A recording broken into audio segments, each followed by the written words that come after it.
cancer elimination. I'd like to welcome you to this webinar and welcome to all members that have been very supportive over the past few months on our campaign. Firstly, I'd like to hand over to Muriel in our membership team to welcome on behalf of members.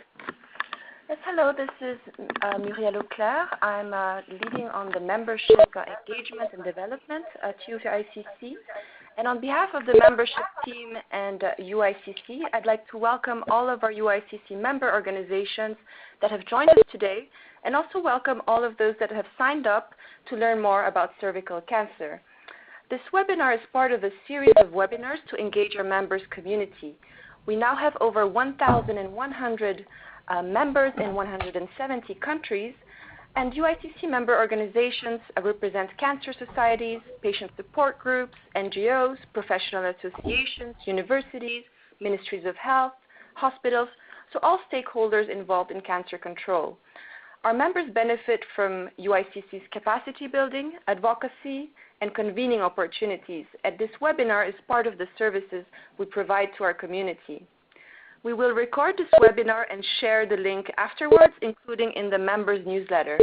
So if you have any questions regarding UICC and membership, please feel free to contact membership@uicc.org or visit our website, uicc.org. And I'll now hand over to Julie, who will tell us more about her work in mobilizing the community on cervical cancer elimination. Thank you. Thank you very much, Muriel. Over the next hour, we'd like to cover 4 main agenda items with you. The first is to give you a broad update on the initiative led by WHO towards elimination of cervical cancer. That will include some information about the upcoming WHO Executive Board and this discussions taking place by member states. We'll then switch to an update on World Cancer Day and how World Cancer Day will fit into some of the work we're doing on cervical cancer. And then I'd just like to give you a very early update on our work with colleagues in the Cervical Cancer Action Group and the opportunity to expand the maps that you may well be familiar with. So I will first start, I think, with the WHO Executive Board, and let's talk about the plans there and how you can help. So the Executive Board meets on the 24th of January through to the 1st of February next year. There is already an agenda item agreed, and we're grateful that it's a standalone item that really gives full discussion to the topic of elimination. There is already a background paper posted, and if you follow this link here, you'll get to the paper that you can see on the right-hand side, which is really a short report by the Director General of WHO to support member states' conversations. We'll go into the details of the strategy in a little bit more detail later, so I'll just confine to this summary, which is really looking at the 3 strategic components of comprehensive approach to cervical cancer, and really a focus on the accelerators that global institutions can really start to shape to improve uptake of both vaccination using the HPV vaccine, screening using the HPV DNA test, and of course treatment of any precancers identified. Importantly, also the follow-up of invasive cancers with timely diagnosis, treatment and palliative care of those patients also.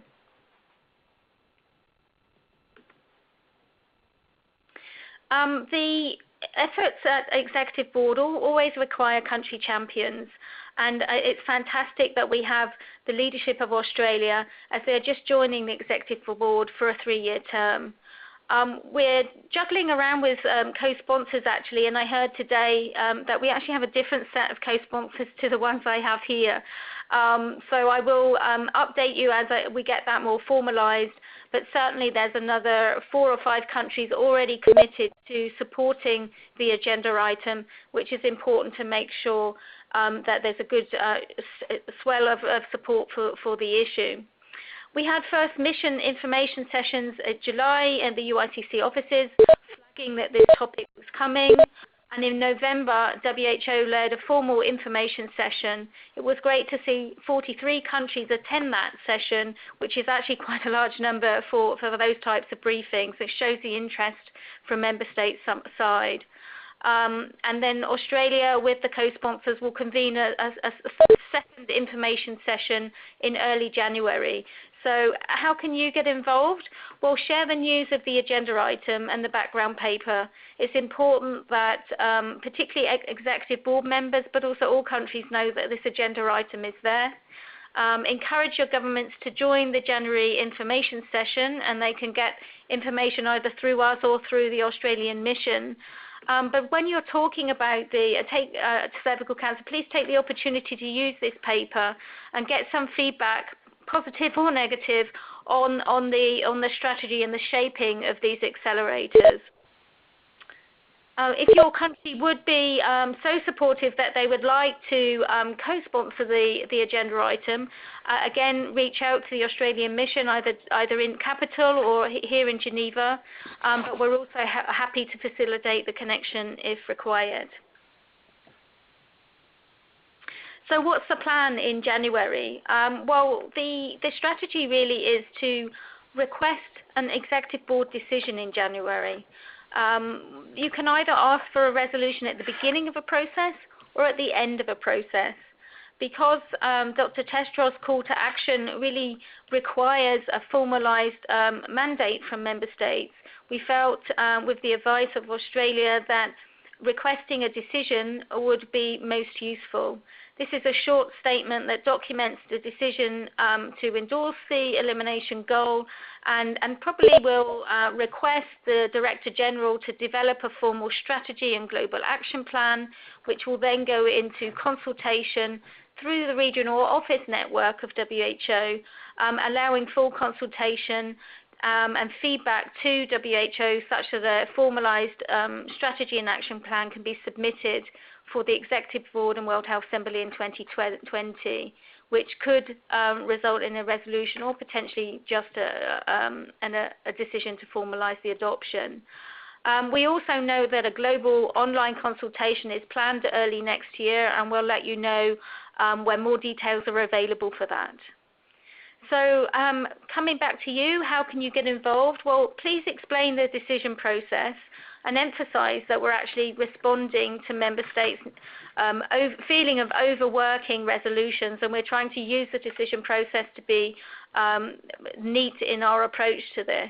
But we do need member state support. This is a long process to elimination, many years, so we do need member states to engage, and we do need really comprehensive full support to take it forward over the next decades. So please encourage expressions of the support for the elimination ambition during the Executive Board. I think that would be really useful. Please feed any questions or concerns back to us anytime. Send a note, send a text. It doesn't matter how you do it. We really want to know where there are any concerns, even if they might be simple, small issues. Please let us know because we can start to work to respond to those. And then how could you get involved in the regional consultations? Well, we don't know the dates yet, but we'll let you know as they come through. But you could already register with the regional office that you're interested in attending, asking about civil society engagement in those meetings. Please let your government know. Make sure you start to engage, and we'll provide more materials as details emerge. But let your government know that you're interested in this topic and you want them engaged in the regional consultations. And we'd also welcome civil society input from you to help us create position papers to help shape the activities as those consultations take place. Let's also think about building support at regional level. One of the reasons why the regional office consultation is so important is that we'd really like each of the regions to adopt regional strategies aligned with the elimination ambition. So you can see here the example from PAHO that already does have a regional strategy, and I've cut out a couple of examples already of the public-facing campaign they now have, addressing each of the 3 prongs of the comprehensive approach, and some public-facing materials to start to engage both girls and women and the community on the issue of cervical cancer. So how can you start to build support in your own region? Well, what types of activities are going on? Can you ask for a plenary? Can you suggest that people take up the topic of a cervical cancer elimination in those meetings? Are there other activities you could do to socialize and garner support for the elimination ambition? Consider working with others beyond the cancer field. Coalitions are really powerful and get listened to by politicians. So can you start to build coalitions ahead of the regional office consultations such that you'll be a voice to be reckoned with by the time those consultations start? And are there reports or publications that can feature elimination, and so we can start to bring it in and make it a mainstream topic in the broader cancer and cervical cancer agenda? So it's over to you to let us know where those opportunities might be. Looking forward to 2019, we have 2 key milestones really in the year. One is the Women Deliver Conference, which is in Vancouver in June. Are you attending? Share your plans. We will have a WHO-led side event. We'll also anticipate some press activity. We'll share more information as that becomes more concrete. We're likely to work with local partners and members in Canada as well to try and get some national engagement on the topic. But we're really keen to coordinate with all of you that might be at that meeting, so we have a strong share of voice for cervical cancer elimination, and that we can synergize and make sure the sum of our activities really make a big bang at that meeting. The other key event next year will be the UN General Assembly in New York in September. As many of you I know probably know, there is a focus on universal health coverage, and it's very important for us that the investment case for cervical cancer is very clear and positioned within that conversation around universal health coverage. Maybe a more fun activity in New York is that Dr. Tedros is very keen to extend the Walk the Talk event that was initiated at WHA this year to an event in Central Park. And I think this is a great opportunity for us to create a fun story around cervical cancer elimination. So I'm open to ideas of how you think we might be able to harness this activity. We'll be sharing more information as good ideas come together. And many of you as members will know that we have a Treatment for All campaign, and I'd just like to emphasize that it's very much aligned with the cervical cancer elimination ambitions, and we'd be keen to see many country activities within the Treatment for All umbrella really linking in with the elimination story. For those that aren't so aware, there are materials on the UICC website, so please follow this link to a film that describes the initiative and look at some of the materials that we have available. So I know that was a bit of a rush through, but we'll have some opportunities to have questions. Feel free to add your questions to the chat function as we move forward, but we can also switch to a Q&A session towards the end of this webinar. So if there's no immediate questions, I'll move to the topic of elimination of cervical cancer as a global health problem, and show you some of the material that WHO has been developing. I think many of you on this call don't need to be reminded of the global divide when we look at the incidence of cervical cancer across the globe. The dark areas being those with very high incidence, and particularly where we have high incidence, we also have high HIV incidence, which we'll later see is a double burden for many of these countries. Interestingly, for WHO, we have strong recommendations across the life course with multiple interventions supported by guidance. supported by global indicators, particularly in the Global Action Plan for NCDs, but also in other global strategies. And importantly, each of these interventions of HPV vaccination, secondary prevention through screen and treatment of precancerous lesions, and tertiary prevention through early detection, diagnosis, and treatment and care, all are recommended on the basis of cost effectiveness in the Global Action Plan on NCDs. So this is really why Dr. Tedros called for more emphasis on this area and push to eliminate cervical cancer as a public health problem. How do we get the scale up of these interventions that we know work? So it was great to see in May the support across many UN agencies, the Global Fund, World Bank, Gavi, some civil society organizations like UICC and the Clinton Health Access Initiative. And we've gone on to support WHO with seconded time to really try and drive activity this year. But let's think about why are we talking about elimination as a public health problem? This goes back to formal WHO definitions on control, elimination, and eradication. And for those that are interested, is a link to the article that summarized those formal descriptions back in 1997. And if we look at the issue of elimination, we can eliminate a disease, but that means reducing it to zero incidence. We can eliminate an infection, but again, that means reduction to zero incidence.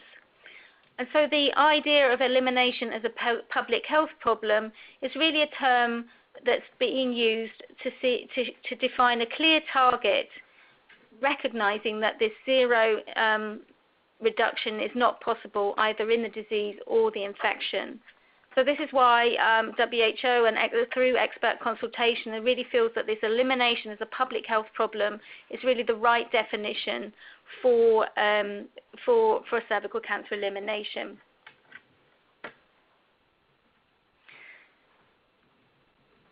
So how did they get to the definition of threshold for elimination over the past months? Well, there's been some collaborative modeling work over the course of this year, using 4 different models to fit and predict the changes over time to achieve elimination. They first started with a small number of countries, but a large range of scenarios to see what changes did impact on the shape of the curve. And through iterative process and engaging with expert stakeholders over the last few months, they've now got to a reasonable framework and are able to scale that up to 80 countries and are now looking to introducing costing and being able to show lives saved under those curves with a really robust model, which will be a great advocacy tool once it's ready. But I'll be showing you here the initial conceptual framework. If you look at the top curve, the light blue curve, which is really delineating the current vaccination and screening impact around the globe. And you can see it's pretty much a flat line. We're really not going to get anywhere near reducing cervical cancer incidence if we continue in the levels we have at the moment. So the modelers were looking at the different interventions, and you can see that intensified vaccination over time does bring the curve down, but it takes many years to take it down to those elimination levels, which are around the 4 to 10 per 100,000 women years level.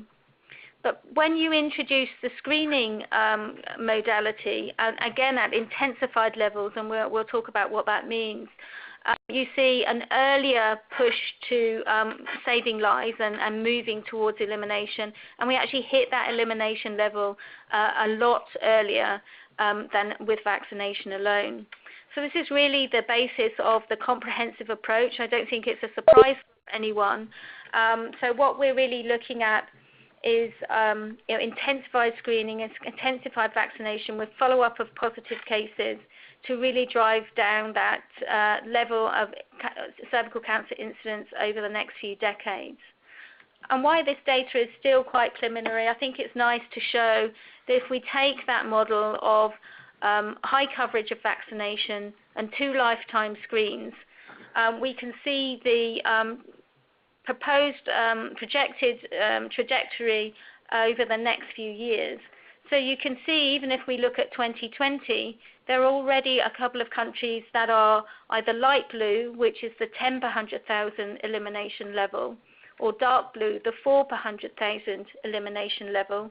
But of course, many of the countries in this low middle income country study are red to dark red with high burden of cervical cancer.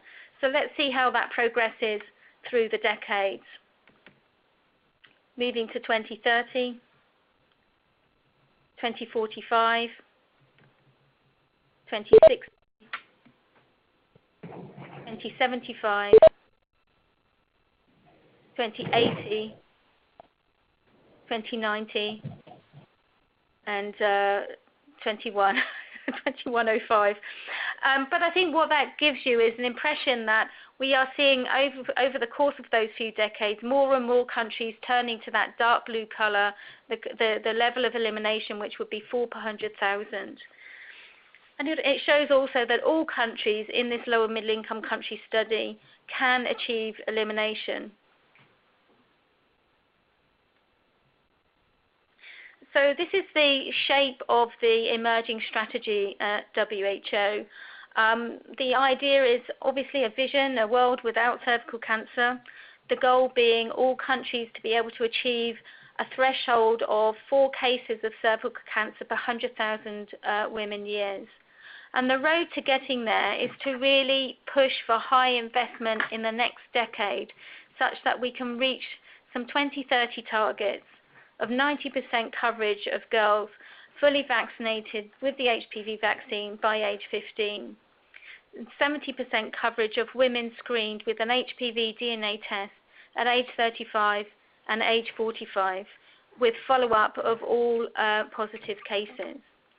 And then also a mortality reduction target of 30%, making sure that those health systems, services are in place to manage cervical cancer that is detected as well. So we know that those are highly ambitious targets, but it's really trying to impress on our governments that the investment over the next 10 years will pay dividends over the decades to come, taking those the incidence of cervical cancer down and saving lives every decade as we move towards elimination. But we know that they're a big challenge. And this slide here shows the number of countries that have HPV vaccine and are achieving that ideal level of 90% coverage. So yes, some in each of the WHO regions are at 90% coverage, but we also know many have yet to start. So one of the key issues around this project will be to try and increase the availability and affordability of the vaccine, and also accelerate introduction to national scale. So let's have a quick look at the screening rates at the moment. Again, the orange line shows the 70% aspirational target, and we can see that many countries are achieving that target, but equally a large number of countries have a ways to go to get to that level of coverage, and many don't yet use the HPV DNA test. So again, that's an area for market shaping and increasing availability and affordability. And when we look at the mortality at the moment, very much mirrors the incidence map, with high mortality in areas where there's high incidence. And we have a long way to go to improve the availability of diagnosis and diagnostic technologies, particularly surgery and radiotherapy, which are key for early treatment of cervical cancer, as well as providing the palliative care service for advanced cases. So the focus for WHO will really be to try and integrate this work into much of the work that's already going on in global health, particularly aligning with a lot of the guiding principles around life course approach, public health approach, social justice, equity, and integration with a people-centered health service approach, and really focusing on the accelerators. So I'll quickly run through these slides, and you can read them at your leisure when the webinar is posted, but particularly focusing around increasing affordability and supply of the HPV vaccine, looking at research to see if we can accelerate that through new modalities and new regimens, and potentially even a therapeutic vaccine. On the HPV screening approach, we need to look at making those technologies available and affordable, but also helping countries scale up their screen and treat modalities so that we get the national coverage that we know leads to that health impact for all. And on the area of treatment and palliative care, it's really around focusing on technical assistance to build that health workforce capacity, and really looking at quality of care as well as financing of those services over the longer term. So there's been a lot of work engaging the expert groups and technical consultations as well as the modelling. A lot of the work has been through a review phase and is now being presented to member states for endorsement to take through to this consultation process. We have the advantage of having strong support from Dr. Tedros, and I think that's very important in engaging the leadership of our governments as well, particularly at head of state level. This is Dr. Tedros, who was the First Lady of Niger, at our side event in New York. And importantly, that was hosted by the President of Zambia, was supported by the President of Burkina Faso and the President of Nigeria. And we really need that head of state level support to really drive this agenda. So why are these events important? Well, we need to really build the political support for elimination. And over the last few months, we've been socializing the story of elimination with key expert communities. The World Cancer Congress in October, the International Papillomavirus Society meeting in October as well in Sydney, and the International Federation of Gynae and Obstetrics in October in Rio. And it's great to see the support of the expert community and the enthusiasm for the idea and the ambition to eliminate cervical cancer. We're also seeing increasing engagement of member states, and civil society is important to keeping that engagement over the next few months and increasing it as we go down to regional consultations. Civil society support is also critical to motivating the WHO leadership and making sure they stay aspirational. You know, they've really enjoyed the echo and mirror of the support from our organisation. So let's not stop thanking them, encouraging them to do a good job. Head of state champions is critical to raise the profile on the global stage. But head of state commitments are also important to foster cross-party support at national level and pan-government support, which really makes the work of the Ministry of Health so much easier.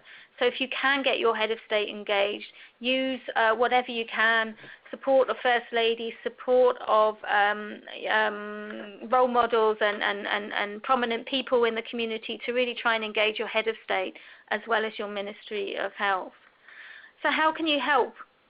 Well, please share the developments with your government and convey the sense of a growing coalition of civil society in support of the elimination agenda. And really emphasize the fact that it's civil society from all parts of the health field, all geographies around the globe, and from community to global level organizations, that everyone is seeing the relevance and is quite excited about the potential of eliminating this cancer. I encourage you to build your own regional and national coalitions and think about how you can advocate collectively in 2019, given that's such an important advocacy year. And as I said, press for that head of state support And it would be so fabulous if we could get more heads of state committing and making a national commitment to the elimination agenda at the executive board or over the course of this year at the regional meetings. So suggest that, share news as we get more and more commitments coming through. I know that there are a couple of countries ready to do that in the next few months, so I will share that information with you as it becomes comes into the public domain. And just this last slide to show some of the continuing work that's going on. The joint global program on cervical cancer with WHO and other UN agencies is doing some great work conducting missions with many countries. And this is just a snapshot of some that have taken place in the last couple of months and those that are projected to be taking place in 2019.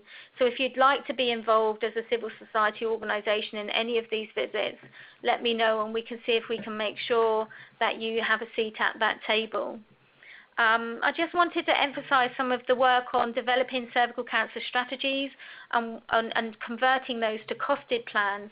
And there's some great work going on, particularly in the African region, with 10 countries actually being ready to have costed plans, I hope by the first quarter of next year. WHO is working with a number of partners on developing the investment case for cervical cancer at a global level, and this will be critical for engaging on the universal health coverage agenda. And those costed plans will also help start to make the business case for including universal health coverage and bring in national examples of that forward as that dialogue continues. I also just wanted to flag a couple of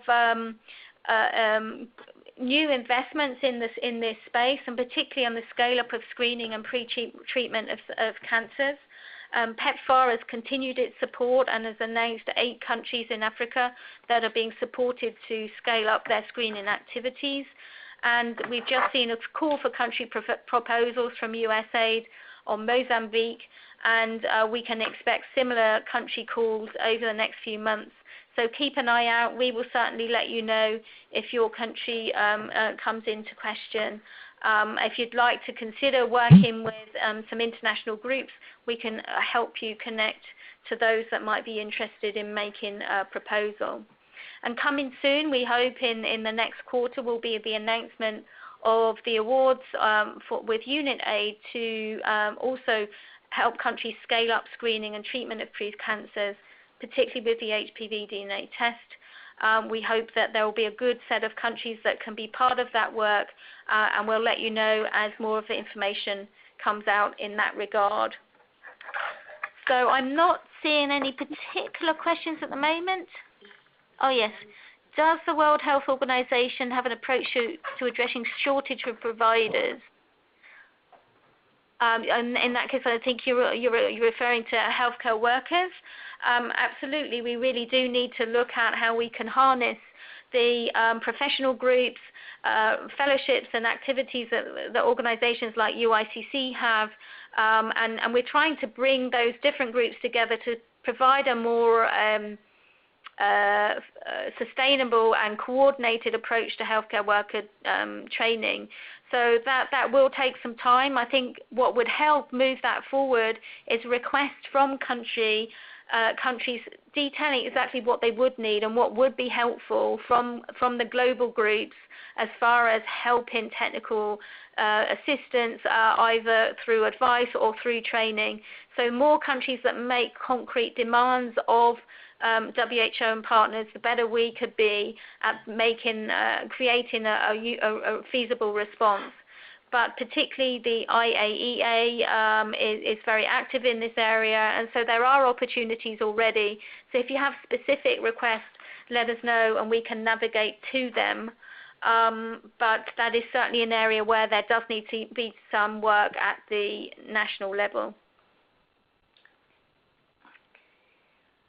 I think we have another one. When is the next meeting for the advocacy groups supporting WHO effort for a call for action? Okay, so thank you, Mauricio. I see your question on the WHO working group on advocacy and communications. This is something that I'm co-chairing with someone at UNAIDS, Karina Govender. We've had a preliminary call. I wouldn't even say it was a formalized group as yet. We've had a preliminary call and have a draft terms of reference. I think what we're looking at there is to engage groups at the global level that can connect into networks in different spaces, whether that's NCDs, whether that's immunization, whether that's maternal health, whether that's HIV, to really try and connect us to advocates at regional and national level. So I'm interested to hear from those that will be wanting to contribute to that group, but also be engaged by that group. I think the role of accelerating advocacy and communications really needs to be defined by that group. We don't want to replicate existing mechanisms. We want to integrate and bring cervical cancer elimination ambition into those networks. So share any thoughts you have on strong networks that should be picking up the cervical cancer story. And if you are interested in being connected to that working group, please let me know, because as we start to develop that activity, we will be engaging much more with you. It's just a little bit premature to be very clear on how we would do that at this point. I think we have two other questions, but maybe you want to address them after the next slide. It's also from Danta. Okay, yeah, so thank you for your questions, Danta. I will respond to them after the webinar if we don't get to them later, but in the interest of time, we'll move on to the next topic, which is World Cancer Day, and I'll hand over to Tui, who leads that work, to give you an insight into our plans. Thank you so much for that, Julie, and thank you very much for everybody joining in on the call. I think in reading more about this initiative and hearing from other people about this initiative, it's been described as an audacious plan, and I think what we've heard from Julie is that it is achievable as well as audacious. So I think Julie has fired up everybody to get acting. So what I thought I'd do right now is maybe take a look at how World Cancer Day as a platform, which is about 53 days away, as a platform, how you can harness the attention around this global day to spotlight some of the messaging that Julie had mentioned, but also spotlight some of the collective and individual work you're doing on cervical cancer. So just by way of introduction, each 4th of February is World Cancer Day 2019. It will be happening on a Monday, and it's really an opportunity and a platform for all of us to speak with one voice about some of the most critical issues in cancer, one of that being what we're discussing here today, which is the elimination piece around cervical cancer. So every 3 years, we introduce a new theme. So 2019 will be the kickstart of our 3-year campaign. And every 3 years, we introduce a new theme which acts as a bit of a rallying cry. And we are very excited to have kicked that off. It's called I Am and I Will. So that is the new theme, and the theme is really this empowering call to action, urging for a personal commitment. And the campaign is really all about you and your organization and the work that you're doing in reducing the global impact of cancer. So the theme, we're asking 2 questions, and that is, who are you? And what will you do? What will you do in reducing the impact of cancer, and more specifically in helping to advocate for the elimination of cervical cancer? So the I in I Am and I Will can represent anyone, any organization, any coalition, any city or any country. And the I Will is very much your pledge and your commitment to action. And I Am and I Will is this open invitation for all of you to create your own I Am and I Will message. If you fill in the blanks of I Am and I Will and contribute your own message around the elimination goals. So this World Cancer Day, we're tying the theme of I Am and I Will around 8 core key issues, which we aim to focus the global discussions around, and we'll be highlighting the critical issues but encouraging personal action around each of them. So one of the core key issues that we'll be highlighting is the importance of increasing information, education, and knowledge around cancer.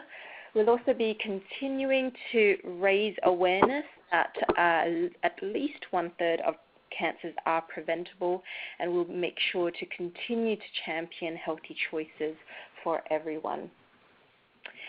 Another really core issue that we will be spotlighting as part of the World Cancer Day campaign is calling for equal access to life-saving cancer diagnosis, treatment, and care.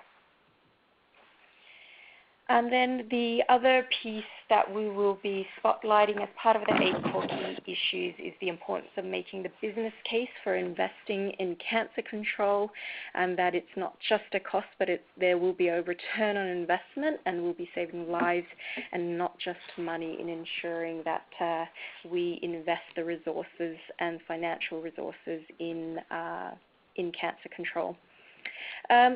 As well as strong government leadership on policies, legislation, investment, and innovation so that we accelerate progress. And then also ensuring that we increase recognition and we push for greater recognition that cancer goes beyond the physical impact, but also has a major impact on the mental, emotional, social well-being of an individual and those around them. And second to last, we'll also be highlighting the need to build a strong and skilled workforce of healthcare professionals, particularly at the primary care level in delivering quality cancer care. And what we're doing today, which is working together, and what we're encouraging all of you to do is working together for change. And what we need is strategic collaborations which shares expertise, experience, and leverages resources so that we continue to progress. And I think what these 8 core key issues does is help frame your own specific advocacy messages around the elimination goals. And Julie, I don't know whether or not you want to comment on some of how these core key issues might link in with the elimination story.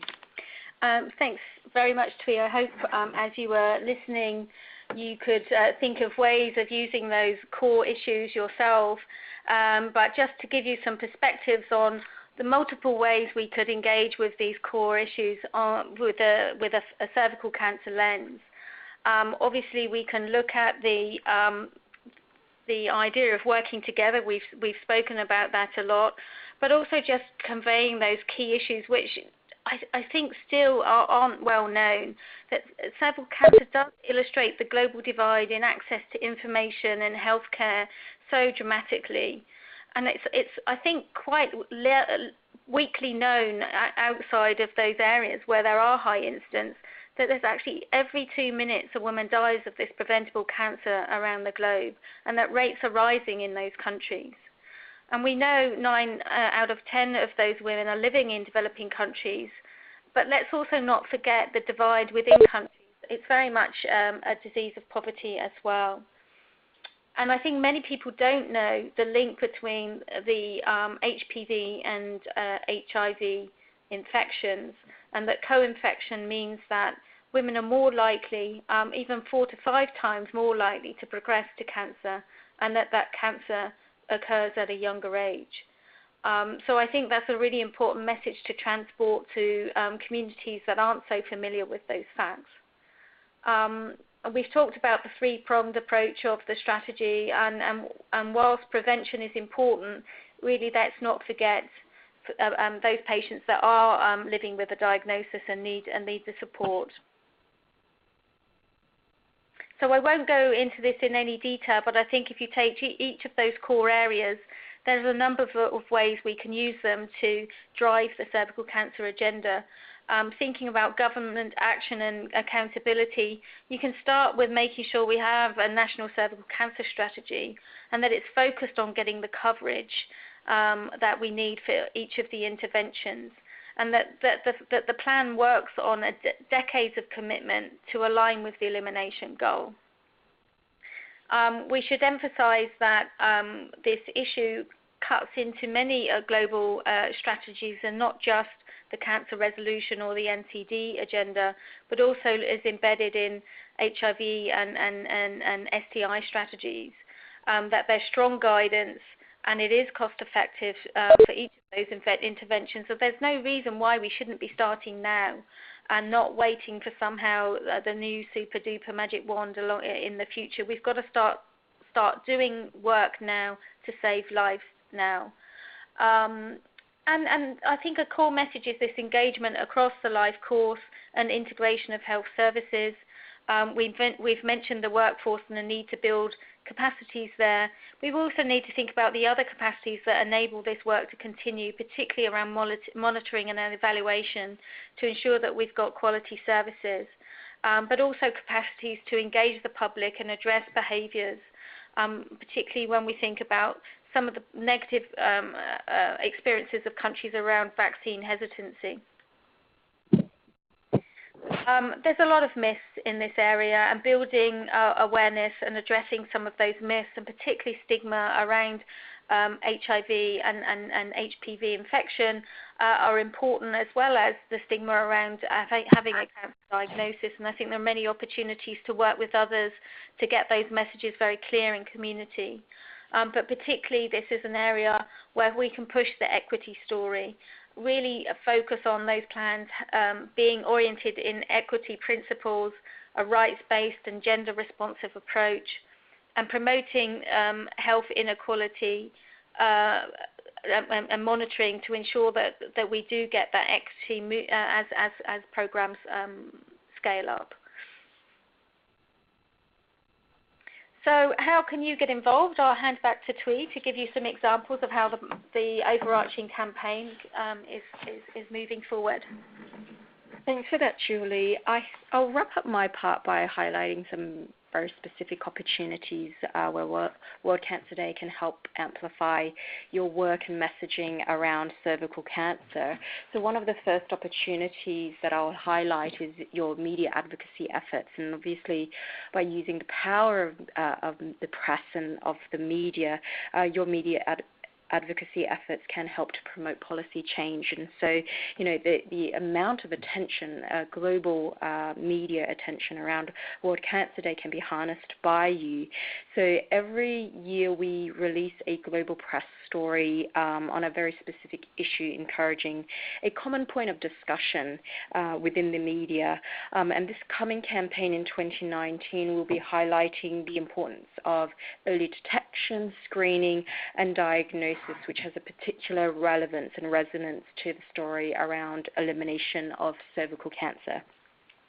So the press release will be made available to all of our UICC members in early January under embargo. So if you are a UICC member and you're interested in taking that global story around early detection, screening, diagnosis, and adding your own perspectives, adding your own insights and data around cervical cancer, make sure that you look out for that. That will be emailed out to all of our UICC members, as I mentioned, in early January.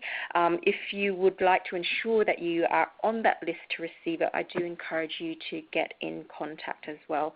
So the press release will be accompanied by other resources as well to help you ensure that you amplify your messages around the day. The other opportunity I'd like to highlight is the custom poster tool, and this will help to further amplify some of your messaging and communications around the day. So the custom poster tool is an online tool available on our website, worldcancerday.org. So I do encourage you to explore worldcancerday.org. We do have a lot of materials, including the custom poster tool online, and this is what it looks like on our website. We really do encourage you to produce your own posters. There's different languages. You can customize your I am and I will message, specifically around the elimination piece. You'll also be able to add in your organization's logo and images as well, so that you really are far. We do see a red thread throughout the campaign, but also ensure that you have personalized content to share as well. And very quickly, one of the things that Julie mentioned at the top of her presentation was really creating activities and events. And I think one of the best ways to engage your community is by hosting and organizing a specific activity or event around World Cancer Day. And it may be an opportunity to invite and encourage your leaders and governments and ministries to take part as well.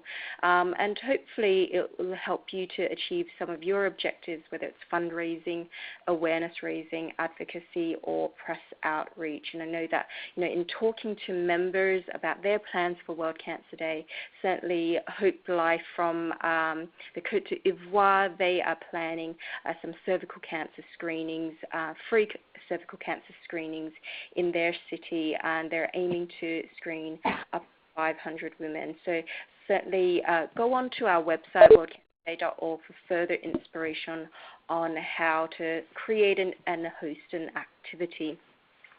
And then lastly, and we can't go without mentioning the power of social media. It's another way to add your voice to the conversations around not just World Cancer Day, but obviously your work on cervical cancer and your push to eliminate that particular cancer. So we invite you to be part of that online discussion and part of that conversation, and we do have tools and resources available online to help you do that as well. Well, thank you very much, Thuy. And before we leave World Cancer Day, I'd just like to let you know what is coming in January to help you customize your World Cancer Day materials to the cervical cancer elimination story, if that's what you'd like to do. So we will have a condensed message pack and some sample I am, I will ideas. I'm sure you've already had quite a few ideas as Thuy's been speaking. We will have a social media guide as a way to try and coordinate our efforts such that we can amplify the individual voices on social media. So look out for those materials. If you'd like to join the campaign, please think about adding your activities to the map of impact, which you can find on the website. Join the social media push. And if you'd like to join the planning team to review those materials before they go out this year, please let us know. We're always interested in having different perspectives to make sure it's as good as it can be. But this is really a starter campaign this year, and we'd really like to start basically on February the 5th to start planning for 2020. This is going to be the big year when that global strategy will be launched, hopefully at World Health Assembly. So let's make sure the 2020 campaign is really harnessing our experience this year to make a fantastic campaign next year. So let us know if you'd like to be involved in that. Just simply send me an email. But if you only do one thing this year, I'd like to ask you to think about making your own I am, I will message to align with the cervical cancer elimination story and push that through social media to align with some of our work and start to show the world that this is a campaign that everyone is behind and that we truly do believe that we can eliminate this cancer. Simply thinking about I am UICC and I will unite with others to press for elimination of cervical cancer in all countries. A simple statement, whether that's organizational level or a personal level, I think will really help get that campaign going. And I do see there's a question from Rancy. Can we adapt the elimination cervical cancer story for a symposium in 2019? Yes, you can, Rancy. I think you've seen that there'll be some materials coming, but also a lot of the materials that are already available on the World Cancer Day site can help support that campaign. So I'm happy to review materials or help you get that ready.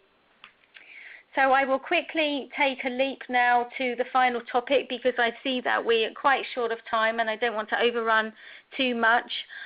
It's the final agenda item, and I wanted to inform you about updating the civil society mapping, which is really a fantastic advocacy tool that can again unite us and our story at global level, but it's quite important to carry to regional and national levels, particularly next year as we've discussed around the opportunities to engage member states.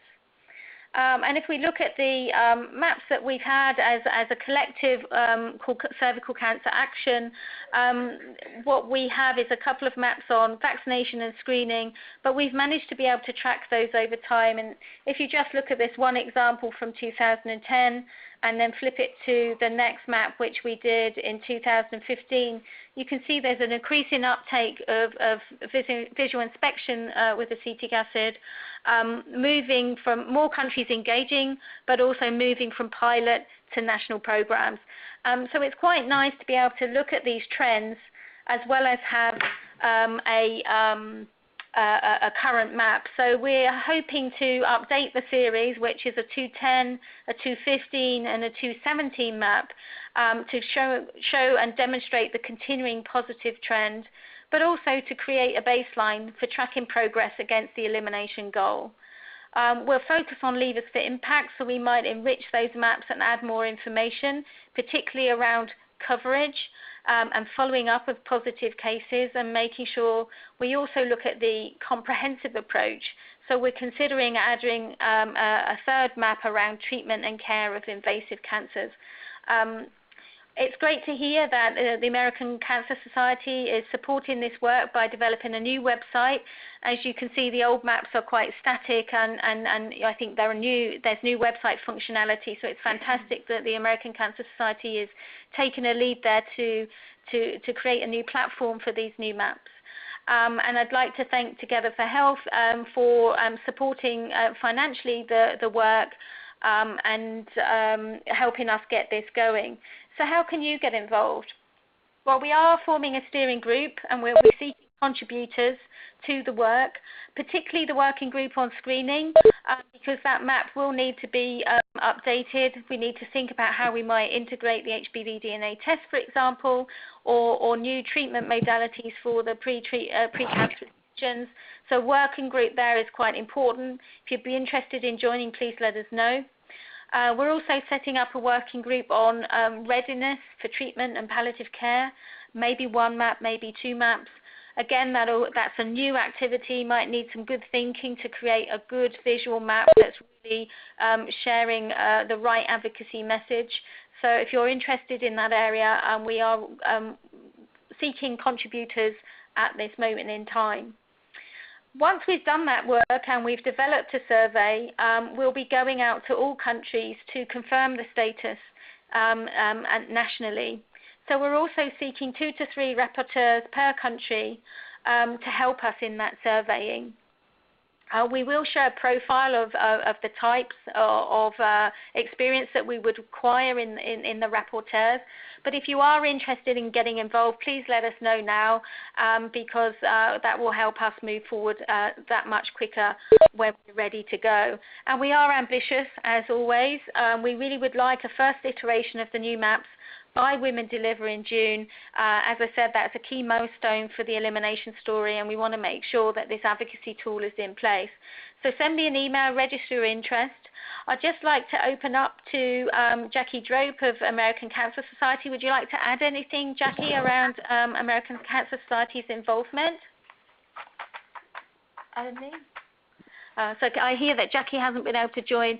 So I'll hand over to Selena Schocken of Together for Health. Would you like to comment, Selena?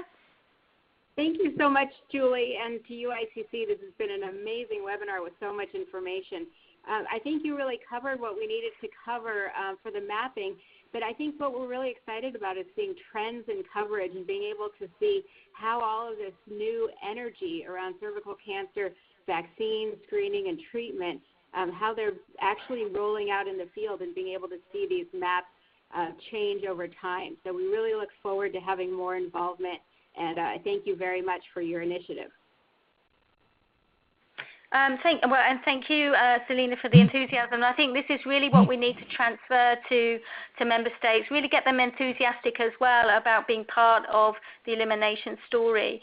I'm just checking on the questions. Have we got any more questions coming in? I think we have like a couple short questions on World Cancer Day, if Tree would like to take them. So Stephen is asking, can the World Cancer Day hashtag be used for activities prior to World Cancer Day on 4 February? Yeah, absolutely, Steve, and thanks for the question. We encourage everybody to use the official hashtags World Cancer Day and hashtag I am and I will, and we are always encouraging for everyone and every supporter to use the opportunities in the weeks leading up to build the momentum and build the buzz around World Cancer Day. So please do so. We're seeing posts already being hashtagged World Cancer Day and I am and I will, so more than welcome to do so. And another one from Chapman from Zambia. He's asking, how can I join the campaign, especially that I'm based in Zambia where UICC is not active? Well, we have activities happening all around the world on World Cancer Day. In fact, we had close to 1,000 activities that we know of in around about 131 countries this past 2018. So we're encouraging every community, every organization, wherever you're based, to get involved by hosting your own activity, by getting involved on social media, and certainly also reaching out to your press and media contacts as well to ensure that there is World Cancer Day messaging as well as your elimination of cervical cancer messaging amplified locally and regionally. So certainly we encourage you to ensure that, communities locally are getting involved on the day. Yes, so Chapman, you don't have to. The materials are freely available, so just get on and use them. That's the answer to that one. And we can certainly help connect you to people in Zambia who are engaged on the topic, and we can hopefully create a bit more activity aligned with UICC in Zambia, given that there's so much work going on. So we're more than happy to help connect you if you feel alone. We know people that are working well in Zambia.